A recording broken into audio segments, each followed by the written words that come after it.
日本に一時帰国してまいりました。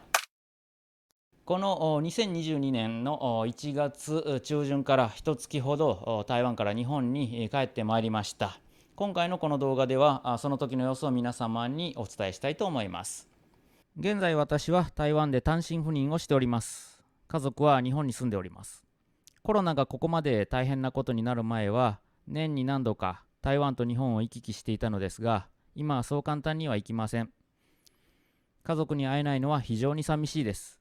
しかし状況が状況なので仕方ないと考えていました。台湾政府もこの時特別な理由がない場合、海外に渡航することを勧めていませんでした。また私が不用意にあちこち動く必要もないだろうと考えていました。特に台湾はコロナ対策がうまくいっていたので、家族も私も今は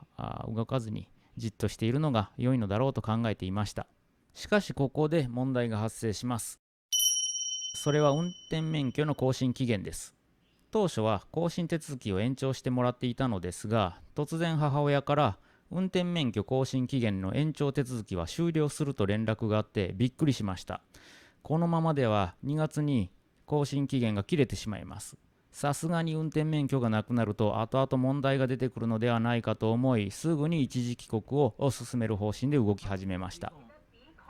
用意しなくてはならない公文書があったり、 PCR テストを受けなくてはいけなかったり、あと隔離期間が日本と台湾で合わせて1ヶ月近くになったりと、いろいろ大変なことが起きると予想されたのですが、とにかく帰る決心をしました。ありがたいことに周囲のスタッフも親身になっていろいろとサポートしてくれました。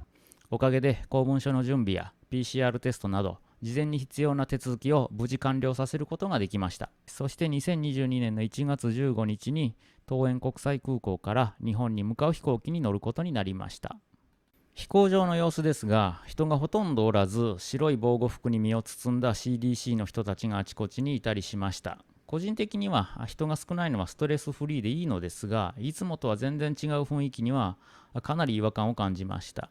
手荷物検査場から搭乗ゲートに向かうまでの間の様子ですが、ほとんどの免税品店が閉まっていました。もうまさにコロナ禍の雰囲気の飛行場です。そして当然ですけれども、飛行機の中もほとんど人が乗っていませんでした。もうガラガラです。そして飛行機が空港に着いた後もアプリの導入や PCR テストがあって、コロナの陰性が確認された後、いろいろ手続きがありまして、到着ゲートを抜けることができました。そして妻と再会することができました。